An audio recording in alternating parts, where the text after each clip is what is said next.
building trust within the organization? Okay, thank you very much. So a quick one from me. My name is Dario Duale. For those of you joining the call that don't know me in person, maybe the one word to start by defining me is one word that gets Emmanuel angry, and that word is agile. So he's looked for a way to delete that word from the dictionary because I've got to use it a lot and a lot. And one of my favorite jokes on agile is how that a lot of people believe that there's this joke about someone getting to heaven and saying, "How would I know this is heaven?" And the angel answered him and said, "Because you've not had anyone saying here that agile can fix everything." So that's one of the things we experience today. A lot of people talking about how that agile is the almighty solution to everything. Well, as much as I'm an agile evangelist, so to say, I don't believe agile solves everything, but it's a very important knowledge today. I'm an agile coach. I work in agile transformation in my work, and I also do training as well. I deliver training in business agility. One of my classes on business agility starts tomorrow. We'll talk a bit about that later. Perhaps we have anyone on the call who might be interested to join the class or maybe indicate interest for a future one. So I do training in business agility as well too. So one of the reasons why we're having this session is because, looking at what is happening today in the environment, even before COVID, a lot of change happens very quickly today. And it's just important that everyone understands having that mindset to have that agility, to have that mindset to be able to make swift changes and respond fast to change. And that's what my passion really is around all that. That's what I do. It's all around me everywhere I find myself. So I cannot just but talk about it. But today, like we've mentioned, we're talking about building trust in business. We just need to go through, understand what exactly is trust. We look at it that this is, why did I create this? Why did I choose this topic for this session? For one, since the beginning of the year, or I think late last year, trust has been a major topic that I've been researching and studying on. And when I searched out for a book, I realized that there were very few books out there on trust. Really, there are three things I set out looking at: trust, growth, and happiness. I saw a lot of things out there on growth, whether it's individual growth or personal growth and all that. Some measure of content around happiness, but trust is something that I didn't really see enough aggregated body of knowledge. There are articles, there are information here and there are some talks here and there. So this now gave me that desire to press more to understand this topic, and as well, based on what I know as well, to create this opportunity to be able to share with others. And I thought, oh, why not bring somebody who has some gray hair? Gray hair is also synonymous to wisdom. So that's why I decided to get my friend Emmanuel to come on this session. So we'll be talking together. It's a bit relaxed because the whole COVID-19 issue is very stressful for us. So if you see me throwing some jabs or some joke around, don't look at me that this guy is not professional. Please, we're trying to just create that atmosphere that's a bit relaxed for us. It's more conversational. That's why we'll be taking a lot of questions from you when the time comes as well. So I'll be pushing out some questions to Emmanuel. We'll be getting some good thoughts. So we'll just hit the ground running now. And welcome, everybody. I believe we have at least over 30% of those who've registered already in, so we can shoot. So yeah, so let's start. Emmanuel, what is trust? What exactly is the trust we are talking about today? Okay, no, thanks. So in terms of trust, to fully appreciate what trust is, I think we need to go way back into the last 100 years and just see how the economy has developed over the last 100 years. When we had the Industrial Revolution, which was seen as the biggest change in history in terms of economic empowerment, we had things which, if you always might remember, called personnel department. And in terms of personnel department, that relates to HR, because the view then was, we've created all these processes, we now need people to run the processes. Then the next phase in the evolution was human resources, because it was clearly identified that just driving personnel wasn't working. You need to incentivize people, you need to get them excited in order to drive better economic growth. And after that, I moved into sales. We had the era where salesmen were king, where salesmen had their micro what's it called, their cellular phones, big cellular phones. So it was the in thing. After sales, it moved to marketing. So marketing became very popular. It's because companies now realize that it's not about sales, it's about building the relationship. Then from marketing, it moved into strategy, understanding strategy. So CEOs, chief strategy officers became popular job descriptions and highly paying job descriptions. From strategy, it moved in the last 10 years into digital engagement. Every company wanted to engage with customers, give birth to CRM systems, give birth to things like WhatsApp. Everyone wants to communicate. So then the final phase, or it's not final because change is constant, is the world we're moving into, which we've already begun to see, which is the world where trust rules, where trust is the strategic advantage. And I'll give a few instances. In the last 2 weeks, a single man, Captain Tom Moore, decided to walk 100 steps in his garden before his 100th birthday. And as of today, he's raised 28 million pounds. A single individual, and it's because of the trust factor. But if we now look at it, what's trust? Trust has also evolved from what people used to do into what is expected. Oh, sorry for that. Into what we expect them to do in future. So let me just switch this off. So in terms of trust, I would define trust using that word trust itself, and I'll break it down as we go ahead. So trust has moved away from I trust you based on what you've done. It's now I trust you based on what you've done, based on what you're doing, and based on what you will do. The reason a few of us drive up to a McDonald's or buy an Apple system is because you trust the product. And trust has now become the new frontier. So if I were to break it down briefly before further conversations with Dari, the first letter T, I'll call it transparency.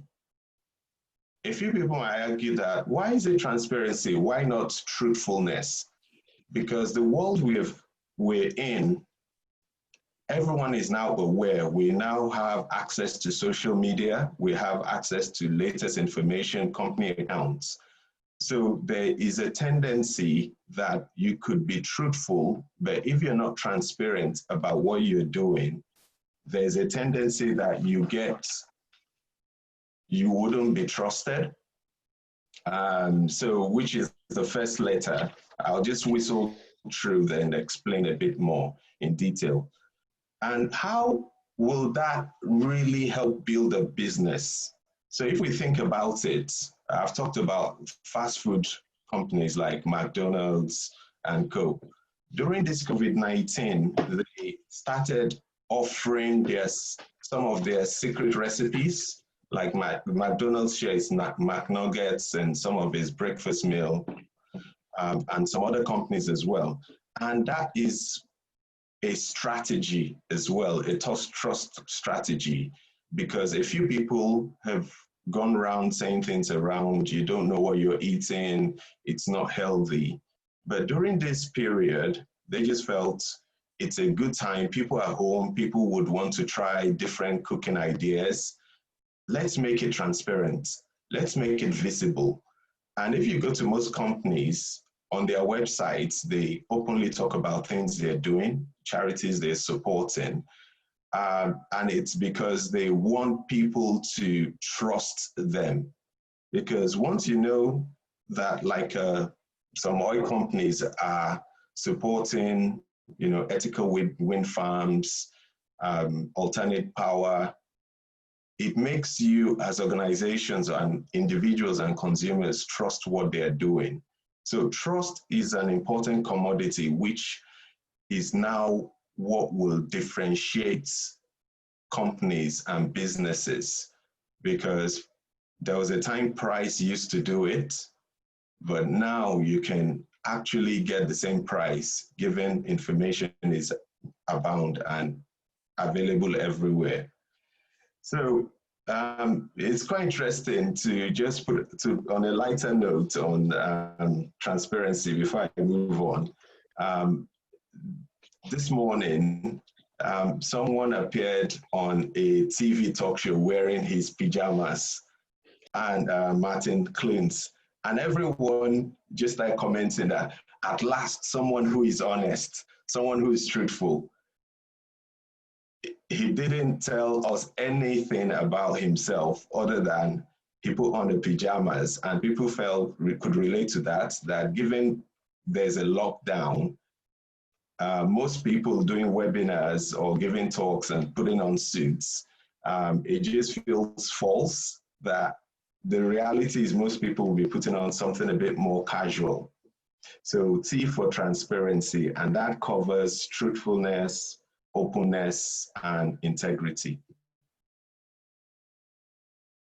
Wow, that's exciting to hear. So maybe that's already said that the fact that I'm putting on a shirt right now, I'm already faking it, because the confession there is that this is the first time I'm wearing a button-down shirt in like 1 month since I've been at home for about a month now.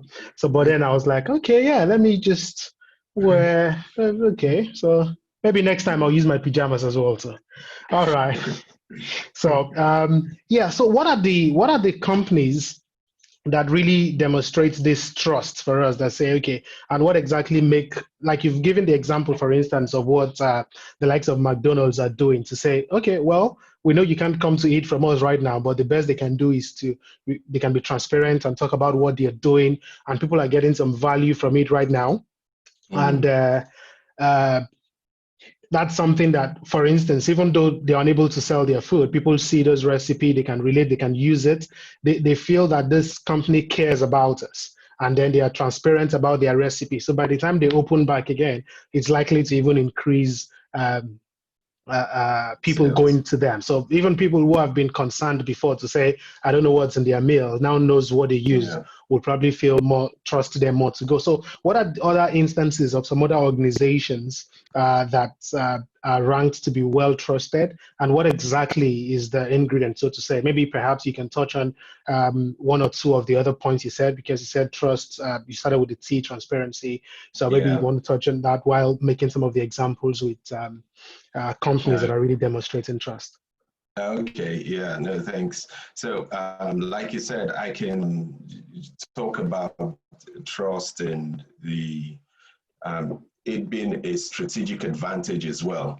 So there was an article, and I'm sure a few people have seen it as well, that we're now seeing the emergence of companies that are using trust as a strategic advantage. I'll give a few examples. By using trust to create a strategic environment like Uber. Normally, you wouldn't go and sit in another person's car. And normally, another person would not let you sit in his car if he doesn't know you. So what Uber has done, and I'll mention a few companies quite briefly, is to regard the fact that, okay, trust is an issue here. If we can create the trust that you book through our app, we have drivers who are registered, they come to us. So you as an end user, you are comfortable, you can sit, relax in the car because you're not seeing the driver. What you're seeing is Uber, which is the big company. And because they've packaged that trust, Uber doesn't have sort of their own commercial vehicles. All they've done is got different people who have cars and people who want to enter cars and say, guys, I'll make you trust each other if you come through me. Similarly, Airbnb, many of us won't open doors to people we don't know. But if you're registered with Airbnb, you can take in people because your understanding is they've been verified through Airbnb and they're responsible for making sure the necessary checks are done. The crowdfunding as well, it's now a new thing. The companies just stay in the middle and you're trusting them as an investor that they would have done the due diligence and you're putting your money in them. And people who have business ideas trust them to be able to provide them with leads. So you can see how, trust is becoming important. And a breakdown of trust as well is what happened recently with telecommunication companies. I can't confirm or deny what the rumors are about 5G, but it's apparent that there wasn't trust and there needs to be, so a breakdown of trust could cause people to either misunderstand, misread what's going on, or don't actually have any confidence in the product you're offering. So that is how trust, it's quite serious now. The next thing is reliability. We talked about what makes a company trust. It's not a coincidence that the most valuable brands are amongst the most trusted brands in the world. So when we talk about Google, you know they are reliable. When you talk about Apple, you can use your Apple products for a long time. So they have because of that reliability, it's made customers trust those brands and you go back to do business with them because you're sure that you'll get good value for your products and for your money and investment. Okay, that's interesting. So something you said around the 5G is worth talking a bit about, not around the debate on 5G really, but it's on the fact that if there's one lessons learned, there is the fact that, how that a lot of organizations believe that once you put something out there that will be a solution to people's problem or will be an update, an upgrade that will provide some value, people will just get that value from you and that's just it. So that's how that, if you have to look at it, the government sometimes too is an organization. So it's always happened in the situation that release 5G because people know it's faster internet, everybody will jump on it. But coincidentally, we have the issue of the COVID-19, which now created a ground for the rumor around 5G. So for me, I'm sitting there in that situation now to say, hey, perhaps what was broken down there, like you mentioned, reliability, is that source of reliable communication, reliable information. And also back to the point of transparency, because in a situation where before 5G was launched, the government has had like maybe some proper campaign and feeding people with the right information to understand as easy as possible what 5G is. By the time the rumor broke out, people will be able to refer back to that credible and that reliable source of information to say, oh no, we've been told this, so we won't trust this other bit. So the question I want to really pick there is that how can businesses now bear this in mind to say that you can put your good products out there and everybody is getting it, but something can happen one day and a wrong form of information breaks out and then there is chaos. So how can business be proactive enough to make sure that back on the point of transparency and also mixing it up with providing reliable information, making sure they're providing reliable source of information for people about your business, about your brand, about your products, such that when people get mixed up with the wrong knowledge, they can get clarity. Yeah. And so that's absolutely right. And if I can just give one more example on reliability before I move to the next one, which would answer the questions around, I watched a film once called Disclosure. It's a film acted by Michael Douglas. It's a good film. And in the film, I'll just summarize for those who have not watched. So sorry, spoiler alerts if you want to see the film. It's an old one though. So in that film, there was this executive who was struggling, and he had a boss who was victimizing him. And the boss was reporting him, taking him everywhere. You know, he was losing the will to live. But suddenly he wanted to react, to resign, you know, do things which will do lash back. But a very wise lady called him and said, solve the problem. Solve the problem. So it took him a while before it sunk in that he needed to fix the problem. And when he fixed the problem, he was able to, you know, in the end, overcome. So you're right, in terms of fixing the problem, most organizations don't fix the problem, but go out and, you know, lash at people, you know, call people ignorance and things like that. But like you rightly said, you is about understanding, you know, understanding your customers, understanding the climate, making sure that if you're doing a major move, you carry people along. I'll go back to the example of Captain Tom Moore. When he started his work, his aim was to raise £1,000 or so. He never believed he could raise 28 million. But some of the things he did was he communicated what he was about to do. He was sensitive. He understood the fact that people will be interested in a message of hope at this time. And because he was transparent about what he was doing, he planned to complete the work on the 30th of April, but he was really transparent. He completed it on the 16th of April. And guess what? Money is still pouring in into his, you know, Just Giving page. So that transparency, reliability, understanding helps people communicate better to organizations. So let's look at a smaller organization. You know, we could say, okay, telecoms are big companies. But if you look at, I have an example when I used to sell buttons when I was really younger. There was this seamstress who decided to change the location of her shop in terms of just the location of some of the sewing machines, where the angle she was using to display the clothes, you know, something that basic.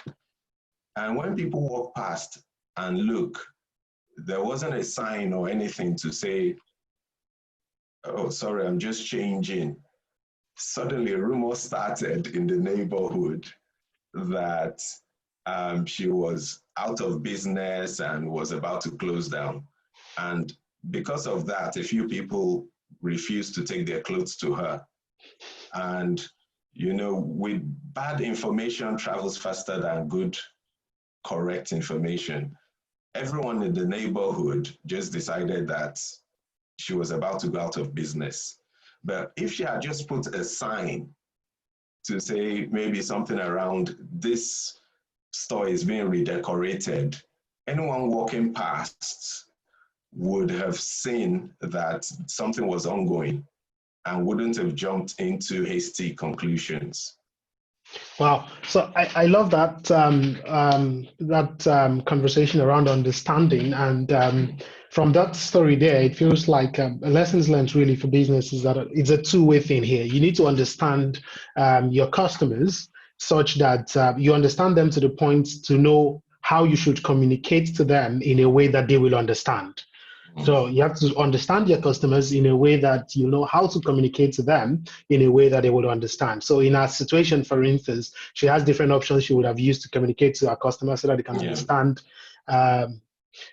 understand, what's going on. So that's a key thing. So when we in business, whatever you do, how you communicate to your clients, you've been like we've talked about transparency, reliability, and understanding, very essential. And that leads us to the next question here, that where should organizations be soliciting trust from?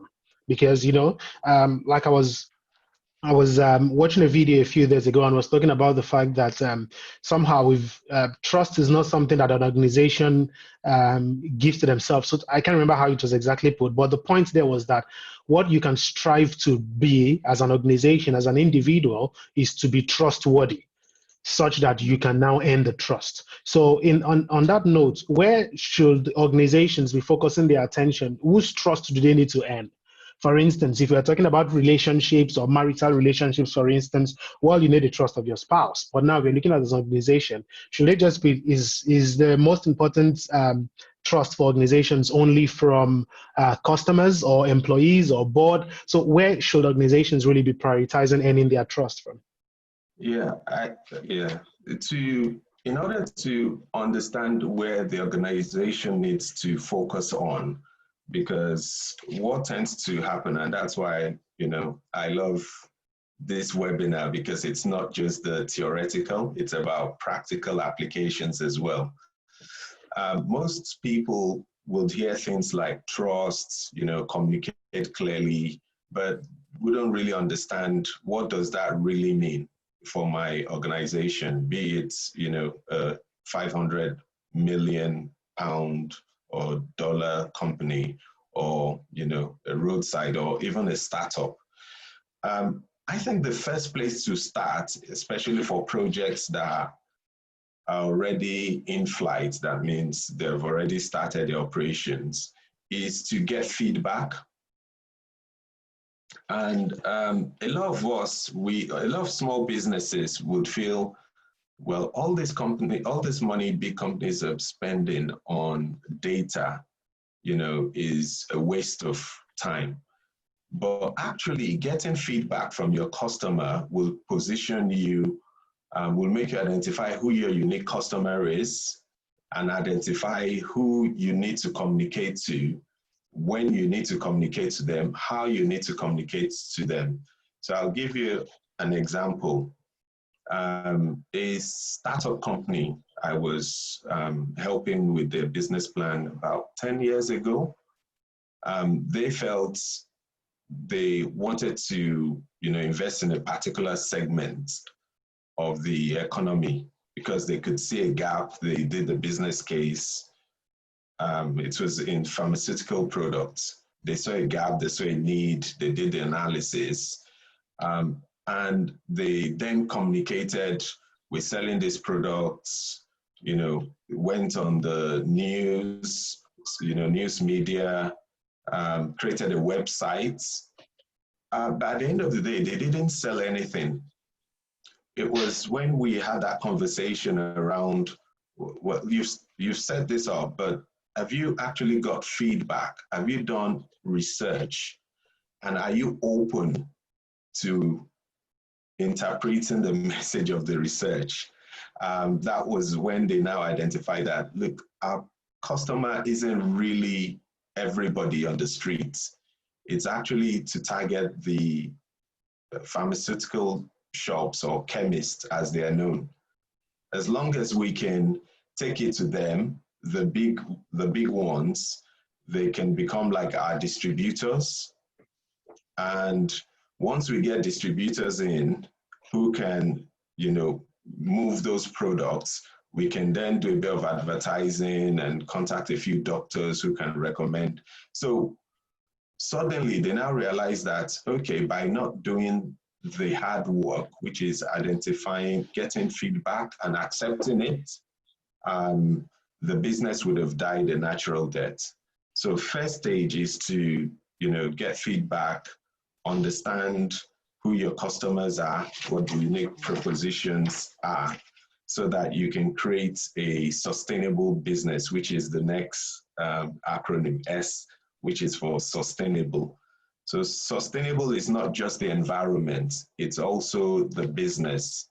And this has been brought to life with this COVID situation where a lot of companies are folding up, unfortunately, because the focus has always been in returns to the shareholders and to the owners, and the pots they've kept for working capital or operational expenses was so tiny that when a disaster like this, which we understand is, once in a lifetime, once in 100 years, strikes, they were not prepared for it. Hmm. So trust is also, thinking about sustainability, making sure you understand who your customers are, making sure, your offering is authentic and just being, transparent with it all. Wow. Very good. So on feedback, tying that back to what you said tying that back to what you said at the beginning as well, to when you're talking about likes of Uber and Airbnb, and then when you select an app, you can read the reviews and the ratings of all those people. And some of my research, for instance, on trust has shown how that review and ratings and reviews does help to engender trust as well, to show that, okay, these are the customers that we've served. And I love when you're talking about it, that getting feedback from your customers is very essential. So some people will probably were part of the last session we had, I think about 2 weeks ago, when we were talking about introduction to business agility. This was one of the things we're really hammering on, that, hey, your customer, focusing on your customer and making sure that you get very good feedback from your customer, because that's how you know if you are doing well, if you're doing right or not. So there's this this very popular book around. I think I was listening to the audio book, the seven ways to win friends and influence people, if I've not mixed that title up. So I was listening to one of his audio, and he was talking about something on how that in his daily life, he makes sure every day of his life, he asks his wife to say, how do you feel today? So in that case, seeing the wife as, I mean, if we are speaking in business sense, so like a customer, so to say, but I mean, that's a relationship anyway. So he's getting the feedback there consistently. So if there's something that it's also very important, even in business as an individual, to always get feedback, and that is pretty much pushing us on the edge of the next question I was going to raise with, in terms of trust as individual professionals, because one thing that is essential, there are organizations today that still do their reviews only once or twice a year. And that's the only time that your line manager tells you if you're doing well or not. Yeah. And some people, there's no time. That time when they're getting the review is being backed up with either a demotion letter or a denial of promotion, or even firing the person from the workplace and all that. So, and if you're looking at all those things in the context of businesses being agile and being responsive, one of the things that is expected, that with the way changes happen very quickly in business today, that people provide such feedback to individual more frequently. But if you're in a situation where you don't get those feedback as an individual, it's rest on you to find your way to unofficially get feedback from your employer or your line manager consistently on a weekly basis, checking how you're doing, is everything going all right, and all that. So tying that feedback to how, even as individuals, you can use it in any more trust. Will you please expand a bit more on that part as individual professionals? What are the things you need to do? I mean, there are a lot of advice out there. People will tell you your picture on LinkedIn, make sure you are post like this, so people look at you like somebody who thinks, and all that. So what, on a serious note now, what are the things that individual professionals could really do to earn that trust, so that when a potential employer sees their profile, he feels, I believe this person can do the good job? Okay, so that's a very good question, because in my own career as well, I could see how feedback has helped, redirect the course of my career. I'll just touch on one thing, then go back and answer the question for professionals. The final letter is transformative. Transformative is, it's not just looking at what you're doing currently, it's looking at what you will do in the future. So you'd see companies trying different things. So if I use the TV industry, we've had Laserdisc, we've had 3D, we've had plasma, LED, mini LED, micro LED, OLED, QLED. So, and a lot of this is still being done by the same companies. some of the products has failed, but even though it's failed, some people have still bought it. So what am I trying to say? The world has moved away. Even Apple, 10 years ago, Apple is in a different position. They've come up with new products. They're making new versions. Even our phones, every year, they come with an update. So if things that are inanimate are being refreshed and updated, that means we as professionals and organizations need to keep fresh, and there is an investment into that. So it's not something you can do on the surface anymore, because people have to trust you. So as an individual, how transparent are you? Are you the sort of person that your boss knows you're not open? He's giving you a task and you've just told him, well, I can't do this because X, Y, Z, and he finds out that it's incorrect information. So that kills that, transparency and trust. If you're not reliable, you can put all your pictures on LinkedIn or get it professional, and even have six-pack. No one would want to trust you, or they might trust you for things that are not important.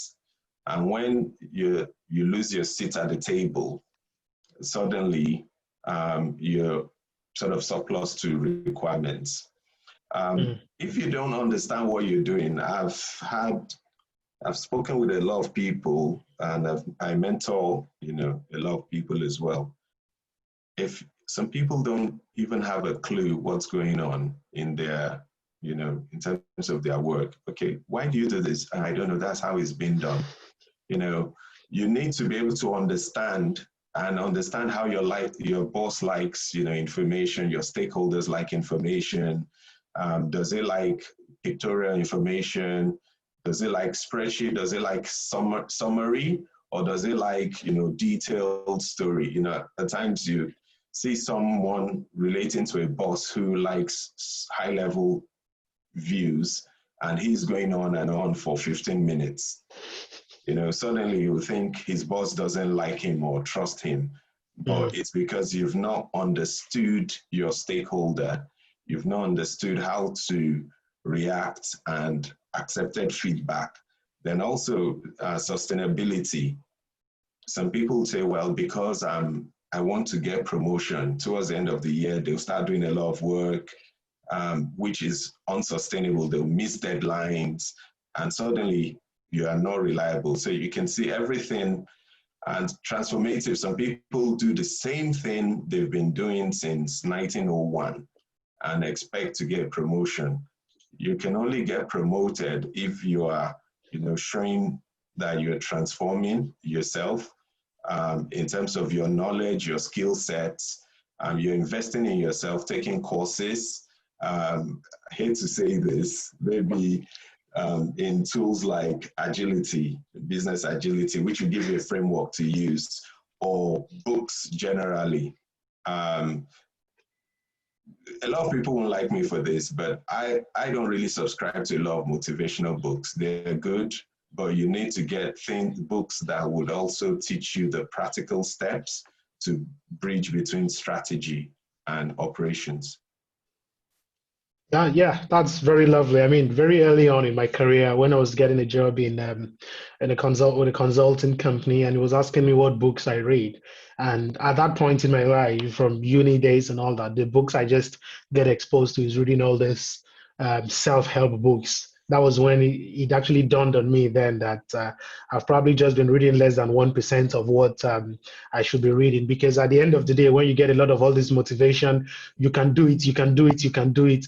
If you've not learned the skill, you're only going to jump out and think you're Superman, and you'll be surprised that there's no wing to fly on. So that has actually, it's since that time, about a decade ago now, that I've realized to say, hey, there should be balance in my reading. So today I read things on economics, things on history of nations. I mean, things that brings that well-grounded knowledge. And in my profession, because I'm very passionate about the fact I do training, so that means I'm the kind of person who also gets certifications and certifications and certifications. There was an internal review in my place of work some months ago, and some of the feedback I was getting that, oh, we can see that you have a number of certifications and you love to add value to yourself. So talk us through a bit like that. So that are some of the things as well too that is Mm, essential. So thanks for that very important point there to say mm. that even in our reading, we need to make sure that it's well grounded and well rounded. So don't just be too narrow focused. Think ahead of your industry as well. To like, I know Emmanuel said at the beginning that one of the things is bringing for us today is to also give some of his own predictions. Because the truth is, right now, in the midst of all what is happening in the business environment, one thing that is very essential is that we need to, uh, a lot of us want to know what's next. A lot of us want to know what's next, what's going to happen after this period now. And no, the truth is, nobody has the exact answer. We can only just predict. And I can trust Emmanuel's prediction to a very good extent because he's into trading as well too. And people who are trading, you know that these are people who can see the future because they know what is going to fail and what is going to work. So there's a lot of science behind making all those decisions. And I believe that that's also something that will be very useful for us to also get some of his own perspective on what he sees, on how he thinks things are going to go, and how we can also, as individual professionals, position ourselves. Because when you're talking about the topic of trust, like Emmanuel was saying briefly at the other time there, nobody's going to trust you on everything. Like you can't trust one person to cook you good food, to build you a house, to raise a company, to do. No, but there is nobody on earth that you can trust for everything. Even businesses, there's something particular that you can trust them on. So where the point of talking about the prediction post-COVID will be relevant is the fact that what will people be looking for after now? And that is where you want to position yourself to make sure, can you be trusted to deliver in those areas where people will be looking for from now? So relating to this question that we just asked now, Emmanuel, around how individuals could position themselves for trust, and thank you for that in terms of Thank you. knowing, My pleasure. understanding where they work, understanding who they work with, and making sure you are delivering the exact value that is required. Because if your delivery is good, but it doesn't meet what is needed, you won't be trusted as a person of value, really. So a related question to that is we have people now who are in businesses that service-based business, like a coach, for instance. Now he is the business. So is there some things to think about in either separating their individual brand and perception from their business offering? How do individual professional services like coaches and the likes manage such situation to make sure that can I trust him as an individual and not trust the service, or trust the service and not trust him as an individual, things like that. So Yeah. you can throw some Yeah. light on it. Okay. So in terms of so it depends on how the business is being structured. So for people offering sort of professional services or personal services, you can either structure your business as a lifestyle business. So, and by lifestyle, what that means is you are the product, you are the face of the business.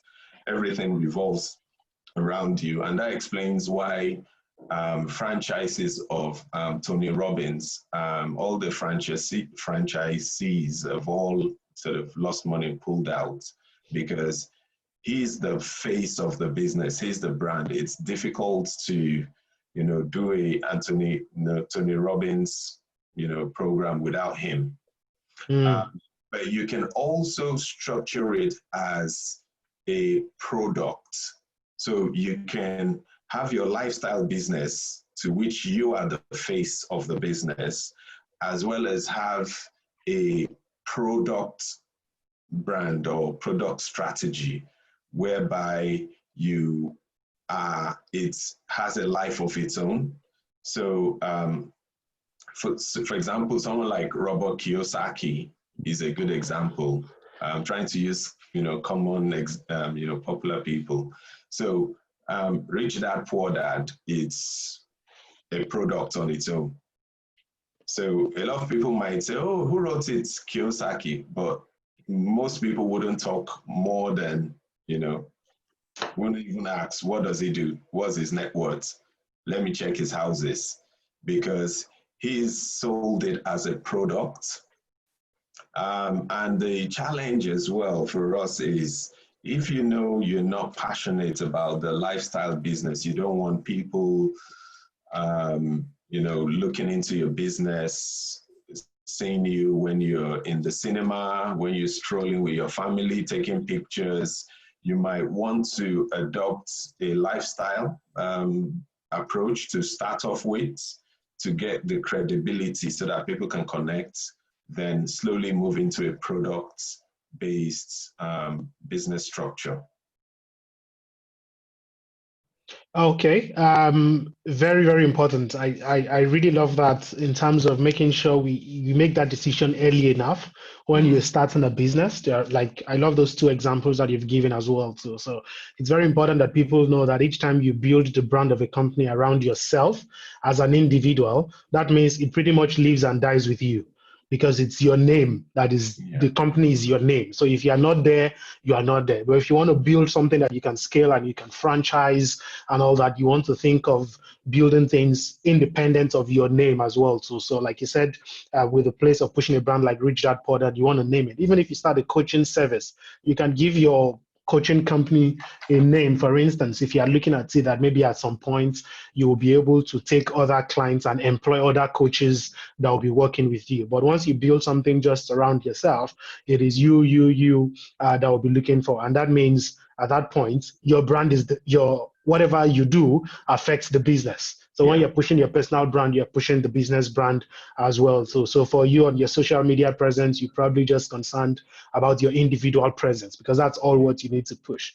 But for someone who is thinking, I really want to build an enterprise, I want to build a company that I can employ more people or franchise or even hand over to others as well. So then you want to think from the beginning to make sure that the name for the organization actually is something that works in that way, and then you can be sure in pushing both brands separately and making sure that you're earning the trust. So, okay, so now I'm actually thinking. So we asked a question earlier that I want us to go back to a little bit, also because we're talking about this individual aspect. So now looking at organizations.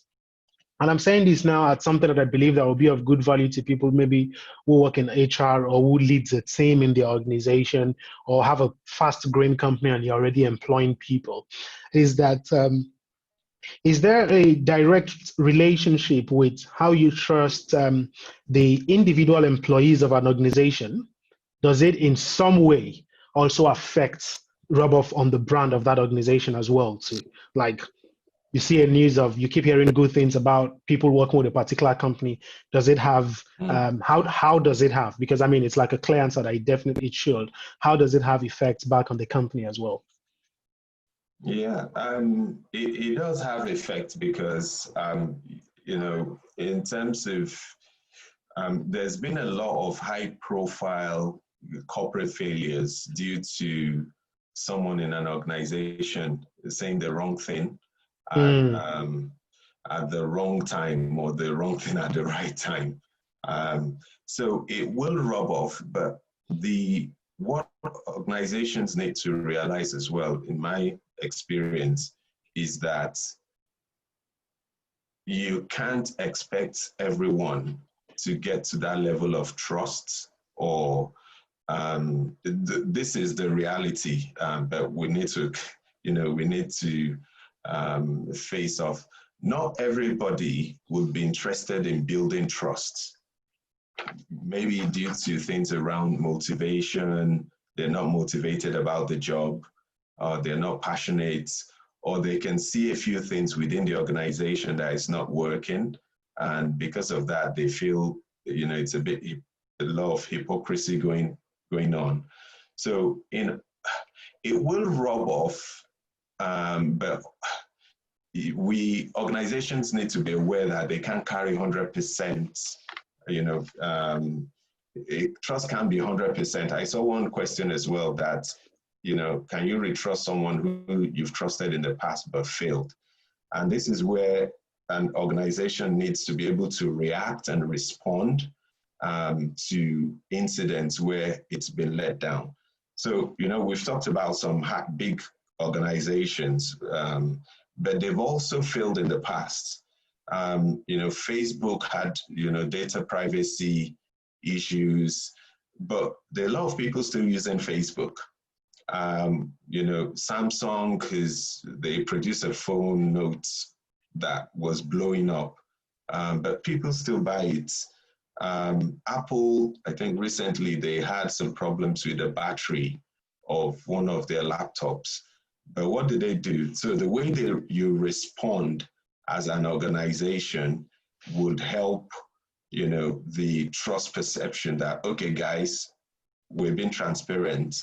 This didn't work, but this is how we would fix it without being defensive. Yeah, so that's that's so important to note that there are times that one could also fail, but sometimes just be transparent about it and be open, be vulnerable if a way to add as well too, because like you gave the example with the person who was in pajamas appearing on a TV interview, and rather than people say, "Oh, this guy is not professional," everybody understand that this guy is actually showing the truth, unlike the rest who have been putting up. They have the shirt, the tie, and the suit, but it's actually on the trouser is actually the pajamas and all that. So sometimes just being open, being sincere out there. So for instance, that LinkedIn is a professional platform. You only come and talk about your work and things like that. So, but of recent, I just took this lovely picture when I was taking a stroll in the sun, and I was reflecting with myself, and I was like, oh, just breathe. I was getting myself involved in a whole lot during this period, and I gave myself that advice to say, hey, just breathe right now. And I start to push out the content there. And I was surprised. A lot of people interacted with the content because it looks like that, oh, okay, so people want to know you as an individual beyond the professional veil. So being transparent, even when you think you've not done enough. So that's why sometimes when I see a lot of people, when they come on LinkedIn and they're saying, oh, I've just graduated with first class, or I've just gotten this award. We only talk about the big things, but sometimes when you bring in some vulnerability as well, so, oh, we've made this mistake and this is how we fix it. That level of transparency, it does help people trust you even more as well too. And the place that you talked about, the fact of individuals as employees, how they are perceived out there, also comes back to rub off on the companies as well too. So I was listening to a book a few days ago that was talking about the book title is Oversubscribed. Yeah, so it was talking about some things around there's this particular startup company who deliberately invested in the individual brand of their employees and put them out there, make sure they are write blog content, do things like that. So by the time people can relate with even those individual employees as professionals and experts in their field, somehow it comes back to we've noticed that a number of people working with this company, they are smart. So that means this company must be a smart company. They must be producing something that is very good. So, and how that is important for us in terms of applying is that if you lead a team, encourage your team if they want to, because you don't have control over their content outside work. If they want to, encourage your team to be out there. A lot of recruitment companies do that a lot. They pay for their recruitment consultants to have the paid LinkedIn account and all that because they know they need to interact with people a whole lot. And as an individual, just being conscious as well so that whatever you do out there, it's somehow circled back to your company. So it's something to really put in mind. So I'll be asking a question now that will pretty much tie up a lot of the conversation we've been having. So then we can now move on to taking questions from everyone. Even though the event invite was showing like 2 hours, the intention for us is to finish not more than an hour and a half. So with that target in mind, it means we just have about 25 minutes a way to wrap this all up. So if you have your questions, we've been receiving some questions already. So if you have some questions, please put it out there. We'll take your questions and we'll be looking at it. We'll be looking at it together. shortly after this point. So the point here now is that now, why is trust even really important for an organization? And because we put it out there, like right now, growth is like something that everybody wants to understand. How can we grow with all the situation and all that? How can we grow the business, ensure that we still remain relevant and things like that? So we just wanted to talk us through how trust in a company, how much a company is trusted, how it affects their level of growth. Okay. So there's this quote from McKinsey. So McKinsey is a management consulting firm. So arguably they are known or seen as the biggest because they've produced more CEOs than any other company in the history. And I mean CEO of Fortune 500, big companies. So one of their global trends is, one of the things they've said is the gulf between those embracing change and those falling behind is growing.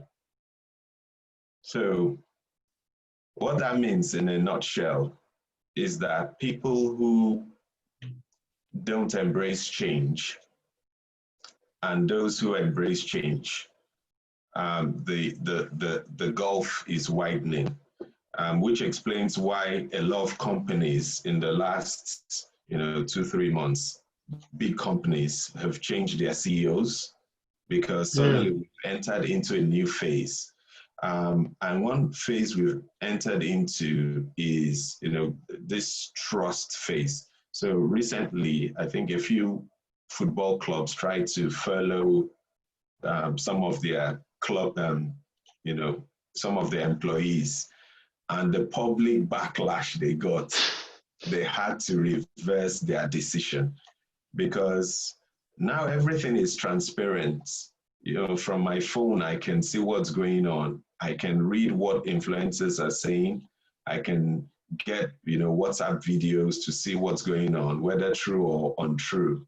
So there's so much information out there that the fastest way a company, the fastest way a company can commit suicide is to lose trust.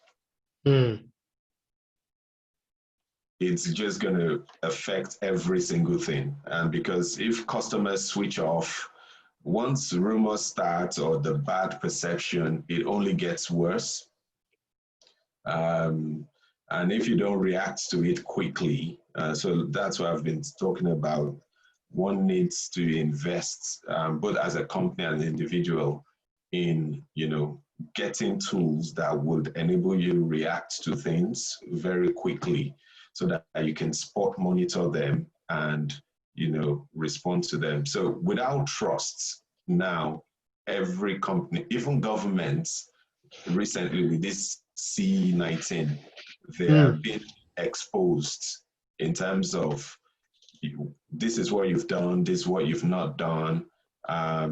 So it's transformed the landscape. And my prediction is in the next 1-2 years, there will be a position or job openings called Chief Trust Officers, CTOs, because given the world is moving towards there, there's no stopping it. And if people are thinking about having a career in that area, I think you might start looking it up. It might come in different forms, but that would be the next high growth, high paying sort of career opportunity for people all over the world.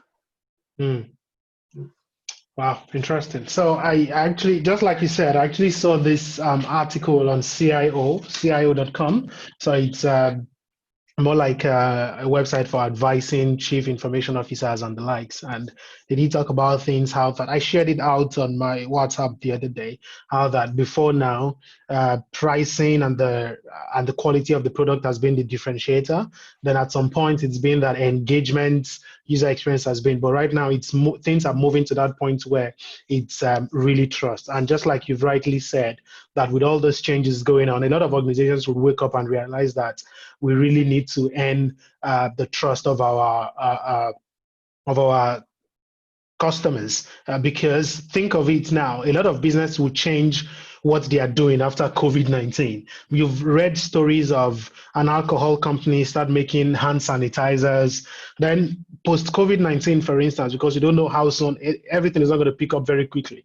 They might still be making that hand sanitizer for a very long time. But where trust comes in there is that if you've trusted them as a reliable, transparent brand before, even if they change and start producing something else, you can still, because of the trust they've earned from you, you can still go back and earn, and you can, people can still come to buy that same product from that company because they've considered them trustworthy, really. And that's why it's very important, because trust is something you can carry over from one place to another. If you are trusted that you are good at this, even when you start doing something, I'll just say, if that person has really done that, then I think we can trust them to also deliver well on this as well. So just to wrap it up, we'll be moving on to questions now.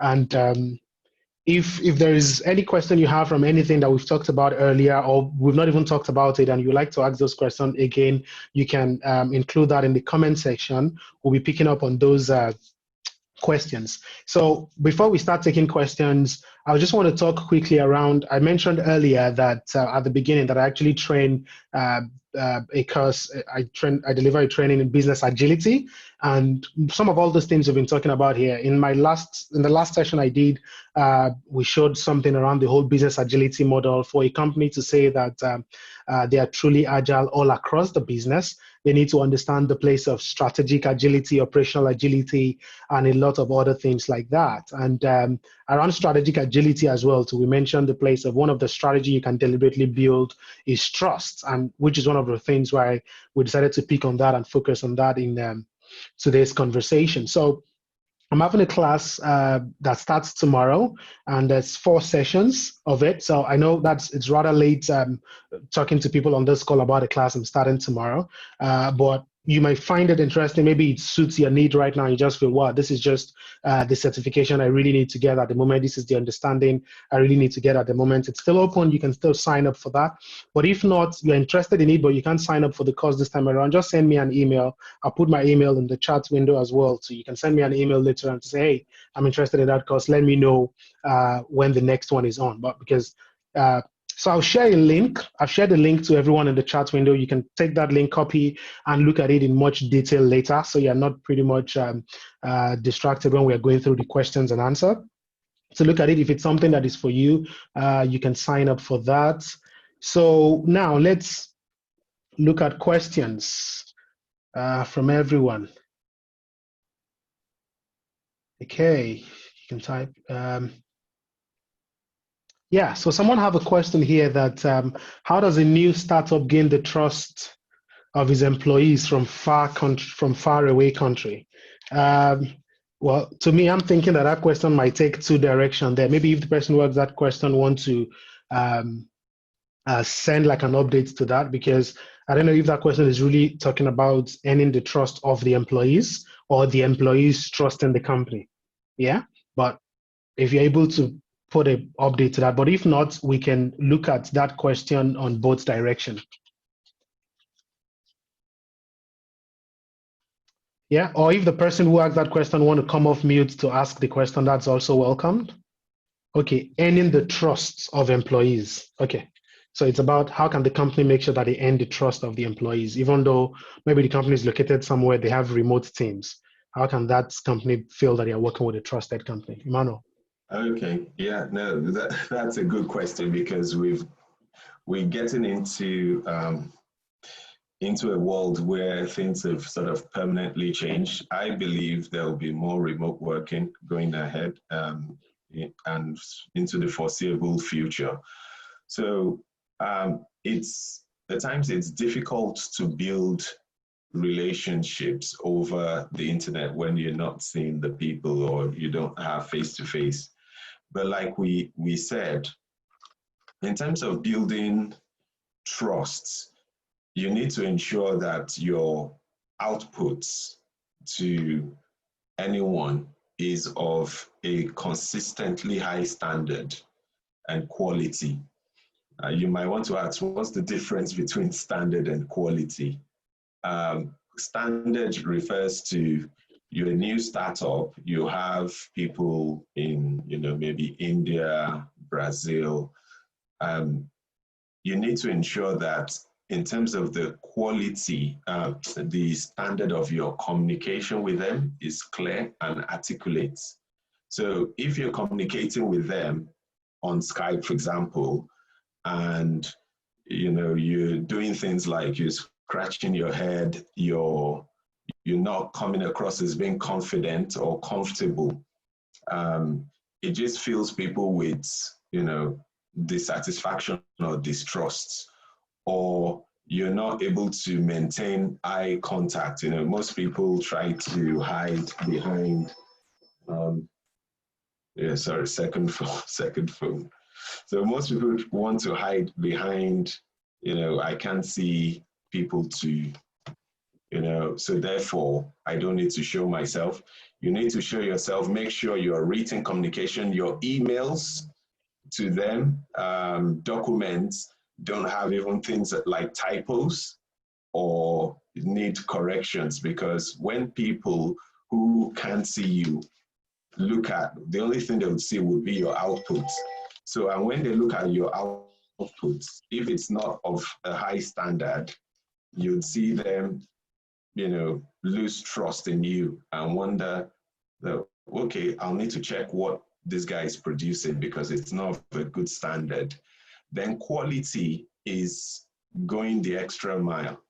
So if you are relating to people outside and they're asking questions and you're using words like, I think, I don't know, I'm not clear, it just dilutes the confidence. You need to make sure you prepare before each meeting. You have the relevant material. You go over and beyond, what is being requested, so that you're not only up to date, you are, clear about what the ask is, and you're adding value to those conversations. So I think those are some of the ways that, I've sort of learned and seen that makes people offshore have confidence in you and have trust. Interesting. So, I mean, I love that. For instance, I work with Shell at the moment as a consultant, and one of the things that I've noticed since this COVID, since everybody is now remote, is that there is more communication from the leaders with everyone. Science was just keeping us, okay, this is how things are going, these are the changes, just to reassure everyone that everything is fine. So if there's one thing, as Emmanuel has said, making your communication as clear as possible, and even from the acronym as well, to that transparency. Like, I had 2 people I'm engaging on a project to work with me, and I've been so busy I've not been able to sit down with them and give them all the information they need, but I'm being transparent with them to say, hey guys, I'm not running away, but this is the situation of things, and trying to make them to be more patient with me as well too. But if you have things that are hindering you from delivering on what you've promised, just be transparent about it with your employees so that they know that this is how things are going. And one example I could give there is that I've worked at an organization while I was in Nigeria, and there was a particular year that during our retreat, we decided to say, let's bring everybody in, because it was a sizable organization, just less than 100 of us, and bring everybody in rather than just the leaders to discuss. And the CEO was open to show us the books. This is how much the company earned. This is how much that is outstanding and things like that. And people were able to trust the company more after that conversation in that retreat, that when we start talking about, oh, we have some hard times at the moment, cost-cutting measures, people became champion. So if the company has not been transparent enough with that information, they would have felt, well, we don't know what they are saying, but people will not really be on board. They won't trust the company enough. And they will say, maybe they're just trying to create hard time for us. So as Emmanuel said, please communicate, and be as transparent as possible in your communication as well too. So a hand is up. He wants to ask his own question directly. This is Emmanuel Roland. Okay, unmute. Emmanuel? Yeah. You want to ask your question, right? Yes, please. Okay, yes, please shoot. First, Dara, really thank you for this. This is really, really I've learned a lot. You've really added value to us, and I think Mr. Emmanuel Bolade too. Just a quick one. Let's say Thank you're you. about to start up a business. I'm looking at it from the point of trust. Now, or you've invited people for interview. Yeah. Hmm. But how can you separate, like, you want to, like, you've invited professionals, and these days you hear people say, I'm a business analyst and this and that. In terms of delivery, when you're asking them questions, they are very good at delivering words. Oh, I can do this. But most times, some of the things happening these days, they turn out not to be what they say they are or what they say they were during interview. So what kind of practical questions can you ask people in order to say, yeah, this is somebody I can actually trust if I assign this task to him or her? Yeah. Thank you for that question. I mean, it's a real scenario, and even though it's fun, it sounds funny. It's not a funny situation at all because organizations spend a lot employing people, and then they realize they can't do the job, and it's a lot of waste. Okay, Emmanuel, what do you have to say on that? Yeah. We might need a webinar on sort of interview techniques because um, there's some ways of identifying people who have the experience or not. So what tends to happen is, I think, like we said, we need to be prepared to accept that we'd make mistakes. Mm. Because there's some people that at interview, even though I've been, recruiting people into teams, building teams for over 20 years, I've still had the occasional person that just, glows at the interview, exhibits high energy, starts work, and you wonder that, well, is that the same person? Or, maybe something's wrong. But I'll just mention two quick things you can use. But there's a bit of psychology involved, which that's why I don't want to go into that. I think one quick thing you could use is, just get them to talk about themselves. Don't look at the CV. Just get them to talk about themselves. Then when they're talking about themselves, just listen in to the conversation. So then ask specific questions. So if someone tells you, I can do this, I have experience doing business analysis, I've worked on a project, ask them, okay, what's the project? Tell me a bit more about the project, the challenges, specific challenges, because the more specific you go, the more you're likely to get the right response. But if you ask the general questions like, tell me about your experience, tell me about this, people can blag. Then the other thing you can also use is check-in through maybe LinkedIn. So that's why at times it's good to have a good network, because you can reach out to colleagues or people who've worked with the person, and do a bit of checking just to be sure about the person.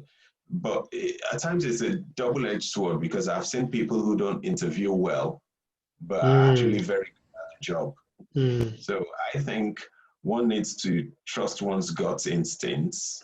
Do the checks, make sure your questions are detailed. And if the person doesn't fit in, usually the organizational sort of HR measures you can use to, to address those sort of situations. Yeah, okay. So, well, there's this, in addition to what Emmanuel just said, there's this one of this person I love so much. One of his book is called Maverick, Ricardo Semler. So there's a way he runs his company that is just so unusual. His company is based in Brazil. Very lovely book. I mean, some of the things we do today that businesses are saying, it's business agility or is innovation or creating a play environment. These are things that the level of freedom he has entertained in his business. Is like when they are interviewing people, sometimes they ask you to say, it's not just, it's a two-way thing. They also want to be sure that the employees also like the company. So they'll be like, after the interview, come in any day of the week you like, just drop in, sit down like a fly on the wall and just observe the company. Be sure that this is the company that you also want to work with. I mean, that might not be something that is applicable for in a lot of situations, with some companies even being fully remote these days, where will such person even go sit down and all that. But there are different things, but like Emmanuel has said, sometimes you do everything and you still get it wrong. So it's just, but by putting all those things in place, you'll be able to at least get the right information to know that, okay, this is someone I can really trust. And that's why as individuals as well, so as you mentioned, the LinkedIn bit, as individual professionals, it's very important that you are active on LinkedIn. So let it not be that you're looking for a job at some point. That's when you don't jump on LinkedIn and things like that. Be active. Sometimes go comment, write something about yourself, about your work and all that. Because when somebody goes to LinkedIn and read what you wrote about your work, I mean, that's, you are not exposing what you shouldn't expose from your place of work. And they see you've written about something like that like 6 months earlier, they're likely to trust you. I joined the webinar with the London Business School a while ago, and they were talking about building a profile on LinkedIn. And something that came out there that I personally have not even implemented, but I'm definitely going to look into it, is adding some media to your content. So if you've done a video recording somewhere on a workshop or something, link it somewhere, a website to some of the software or products that you've worked on. Put it, it makes it more real, because people are looking for more concrete, real information. And post-COVID right now, I mean, the job search will be crazy, and companies will be looking for people. They need to do things fast, and they want to make sure they get it right. So many things. But like Emmanuel said, it's a whole conversation on its own. Yeah, there's another hand up here. Ibukun, you have a question? You can come up here. Ibukun, I've unmuted you if you want to ask a question. Okay, hello. Thank you very much, Mr. Emmanuel. Thank you very much, Dari. Thank you too. Session has been very enlightening. And so I'll just go straight to the question. So what is the role of, how do I put this? Putting a face behind the business that you're about to run. Okay, so I want to give like a background. So maybe you're doing a business that is totally not in line with your career. So it's not something that you have on LinkedIn or anything like that. And you want to try as much as possible to separate the business from yourself, such that even maybe later on, this business can run on its own and all of that. So I'm just wondering if in building trust in business, how vital is it to ensure that people see the face behind the business? Or is this something that you think that you can actually run a business and people necessarily do not have a face behind it, and they can still, because we've talked about being real and being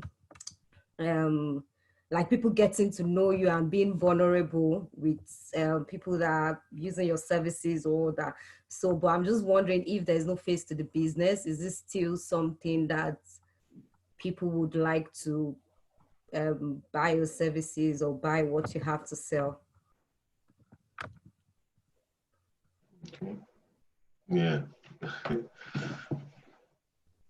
Yeah, I think that's a very important question because I realize that a lot of us would want to try different things, try different business ideas, and you still have your day job as well to give you that safety net. The answer to that as well is, it depends on where you're working. So some organizations have some restrictive clauses, which means you can't actually do some types of businesses. And some organizations as well are quite sensitive towards people doing other businesses. So the perception is that you're not giving 100% to the company because you're doing another business. So those could be some barriers you have to think about. But as long as it doesn't come in direct conflict with your business, you might want to go for a product brand. That might take you more time to build up, because if you're doing videos about your product, no one would really, disturb you about it, as long as it's a brand on its own and it's a separate product. So you can then show your face as part of that product, maybe when producing, the videos or doing webinars. You're real at that point. But the key selling point wouldn't be yourself. It would be about the uniqueness of that product and how it will benefit people who would use it or who will buy it. So that means you would move away from a lifestyle, buy this because this is me, and focus more on the advantages of the product. Yeah, so very good. I love the point on when you put yourself behind the brand, it helps because you've earned some level of credibility out there. There are people who rely on you, or who find you reliable and all that, and they can trust you. And because they can trust you, they are more likely to come subscribe for your service. So your personal brand affecting the brand of the organization they are building. But if you want to separate yourself from it, like Emmanuel said, it might be some hard work, but if it's something you cannot do without, then you have to, there are different ways you can look towards. Maybe you have a partner in the business who will decide to be the face of it because people want to relate. And it depends on the business too as well. For instance, you can't say you are running a training business and you want to hide your face because the people want to know who is going to train them. Can this person add value? Does this person even sound intelligent to start with and all that? So it depends on the business. If it's something you can hide your face from, if you decide to maybe start making a phone pouch, for instance, and you making that and selling it out, if you don't put your face on it, it might not matter much. You put it out there. But there's something Emmanuel said at the beginning that's very important as well too, is the place of ratings and reviews and feedback. Trying to also leverage on customers' testimonies. And your first set of customers who you can be open with, maybe your friends and families close to you, and say, I'm doing this. They buy you give them, even if you give them as a trial version or they buy it from you, collect their testimonies there and put it on your website or wherever is the online presence that business has. So people want to see who have used this product. Is it tested before they can trust it? So there's the need to test before trusting. So either your personal brand to rub off, or it's just a bit harder building an individual brand from scratch without any face to it. But yeah. The final words from me. I think the most important thing, we've talked about the need to be transparent, need to be reliable, need to understand, need, to have sustainability and to also be transformative. But for me, the most important thing is for you to trust yourself. We talk about trust being out-facing, but if you're not confident enough in your abilities or in your capabilities, you wouldn't actually project a strong image to people on the outside. There's a saying, first seek you to understand, then be understood. So we need to, and I'm sure this is going to be the hardest part of what I'll say, you need to trust yourself in order to make people trust you. So we need to believe in ourselves. There will be opportunities for us. There will be new ideas, new innovations, but it would only be for those who can trust themselves, who can move to the next level, who believe they can move to the next level. What separates average or mediocrity with greatness isn't just getting to know. Everybody knows you can do anything. You have the potential, you have the vision. It's not just standing up and doing it. It's actually trusting in yourself that even if this fails, if this business idea fails, I'll try something else. Let me learn from what's failed, implement it, come up with another product, or come up with the same product in a better way, So that's my sort of closing words. Let us trust ourselves. Let us believe in ourselves, because this COVID or pre-COVID era will throw a lot of challenges, and only those who can trust themselves would be able to triumph in any area, both personal or business. Good. So, Emmanuel, in essence, you're saying that if you can't trust yourself to deliver excellently at something, don't bother doing that thing. Or even trust yourself to be able to do it, because you might not be there yet. Yeah. But if you believe you can get there and put in the effort, you will do it. There's power in self-will. Yeah. Okay, so I know we need to stop now, but there are two questions here that I think we can just race through quickly, because these questions have been asked a long time, even before we got the voiced questions. So very quickly, maybe there was one question around for people who are doing, like someone like in the coaching sector, for instance, and doesn't have the certification or doesn't have so much experience. How does such a person position themselves out there as a coach that people can trust to deliver value to them? Yeah, just like the comments that someone raised here to say that because from Emmanuel Roland, we were saying that he believes that the reason why trust is key to every organization is because what the customer is actually paying for when they purchase a product is the trust that they are going to get value from it. They're not really buying the product. They're actually paying money for that trust that they're getting value from it. So for a coach who doesn't have certification and not so many experience, how can that person present themselves as a trustworthy coach to the market? Yeah. I think the most popular coaches, the greatest coaches, don't have certifications. And they then come up with certification courses for people to do it. So I was sharing with my sister, and this is a funny story. My last two sort of employments, my jobs, I struggled to get them to accept my MBA just to put in my file as an employee. They were not interested, because one of them said, look, I've seen your work, I've worked with you in the past. So we're moving away from, so don't misunderstand me, certification, qualifications is good, but the most important thing is the skill. So if you develop your vocational courses, you can go on vocational courses to develop your skill, and your uniqueness will take you further than qualifications. Real world scenario, how many multi-million platinum artists do we have who are music professors? So I think that just answers it. It's about the application of what you have and developing your skills to showcase it so that it's not a weak product.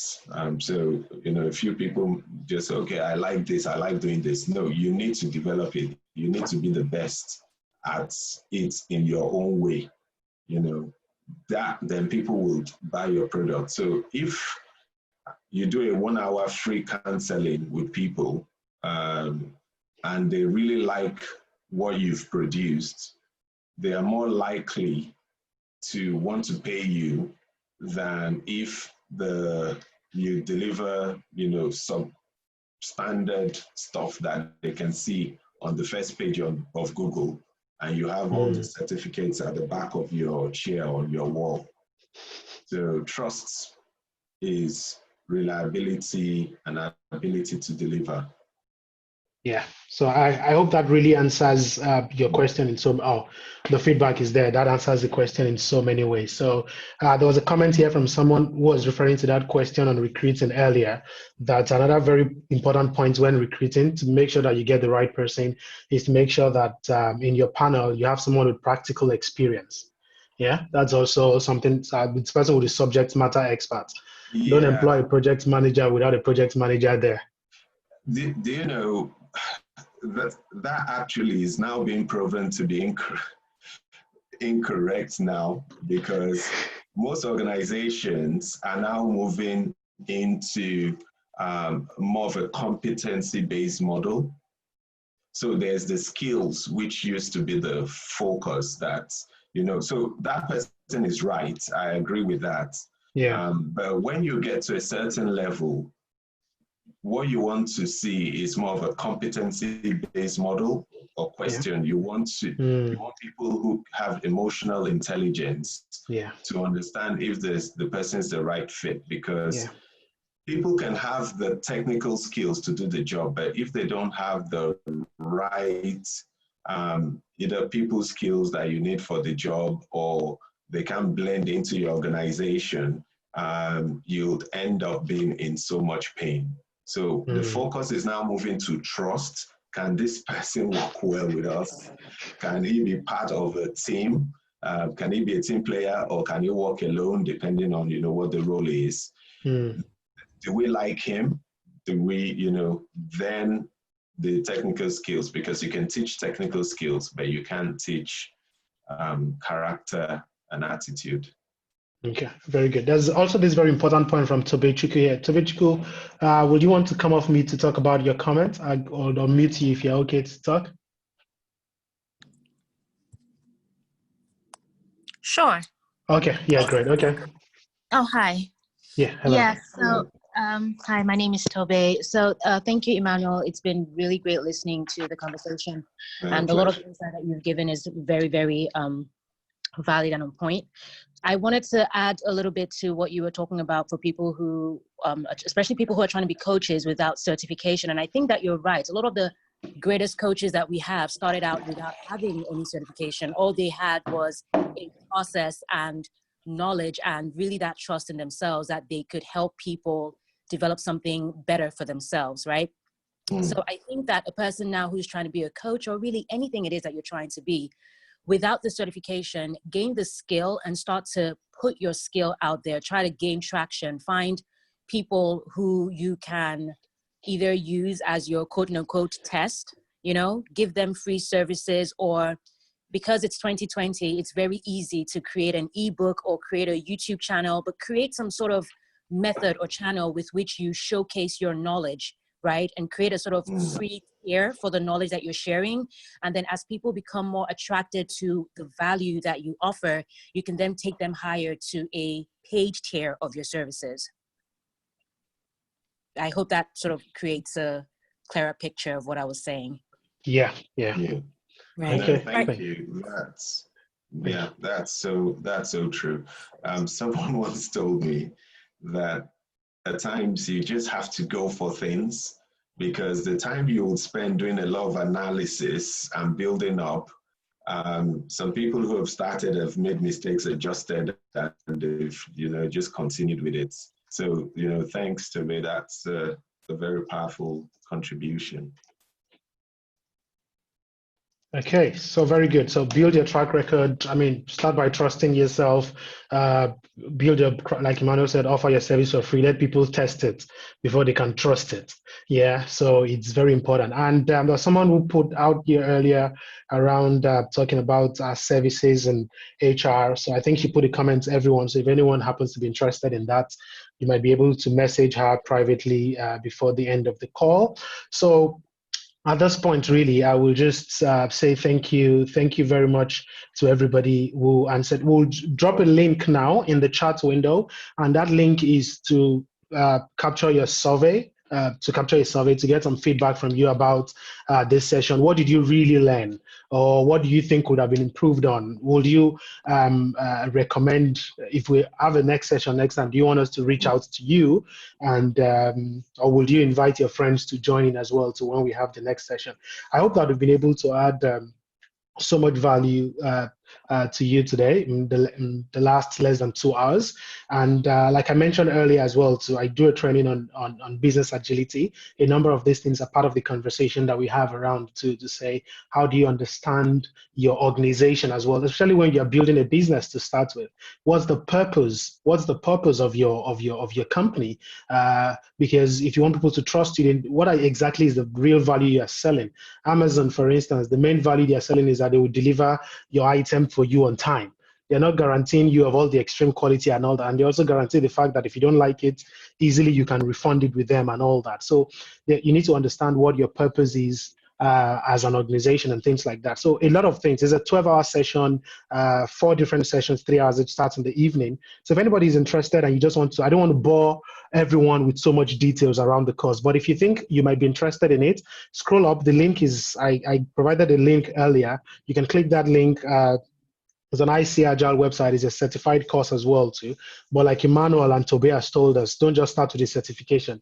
So I'm guaranteeing you that there'll be good knowledge in the course as well. So if you're interested to know more, you can reach out to me. My email, I'll drop my email in the chat window now for more details on it, or for when the next sessions will be. So we'll send out the link to the survey, so that please fill the survey. Let's capture your feedback. Thank you very much, everybody, for joining today. Thank you. Have a beautiful evening. Enjoy the rest of your evening. Bye.